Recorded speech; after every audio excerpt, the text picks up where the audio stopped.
Senator Roberts. Thank you. Let's go to informed consent. From your announcement on 9th of March 2021, quoting Mr Fletcher, there is no place for anti-vaccination messages in professional health practice, and any promotion of anti-vaccination claims, including on social media and advertising, may be subject to regulatory action, end of quote. This is the definition now of informed consent from the High Court's decision in Rogers versus Whittaker. Quote from the High Court, "For consent to be legally valid, it must be given voluntarily in the absence of undue pressure or manipulation.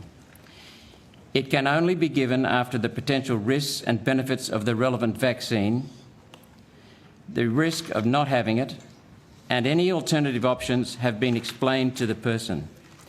End of quote. That is settled law. AHPRA is encouraging doctors to break it. Sorry, Senator Roberts, could you please direct your comments as a question to Mr Fletcher? It seems to me that AHPRA is encouraging doctors to break what the High Court is saying is settled law. So, Senator, I've got the March statement in front of me that was released by all national boards and AHPRA. And what it says is national boards expect all health practitioners to use their professional judgment and the best available evidence in practice. This includes when providing information to the public about public health issues such as COVID-19 and vaccination. And then I'll just jump a sentence to go to any promotion of anti-vaccination statements or health advice which contradicts the best available scientific evidence or seeks to actively undermine the national immunisation campaign is not supported by national boards and may be in breach of the codes of conduct and subject to investigation and possible regulatory action. So there's a may in there.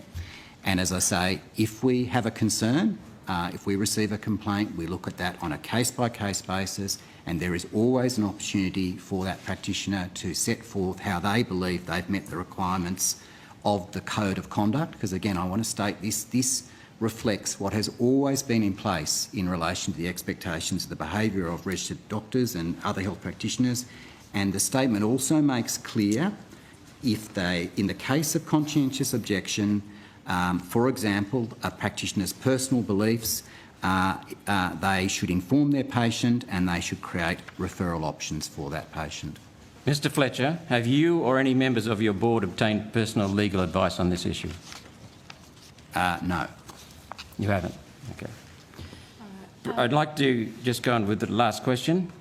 Last question. Yeah, I've got... AHPRA have made it clear that repeating the government's talking points without question is a condition of working as a medical practitioner. Are you protecting the government and big pharmaceutical companies' interests over the interests of your members?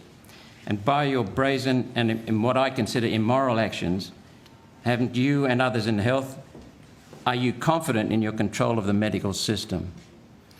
Senator, our only focus is on public protection and patient safety, and as I say, our expectation, which has been there for many, many years, is, as I've said, around use of professional judgment and best available evidence. I suggest you talk to a few doctors.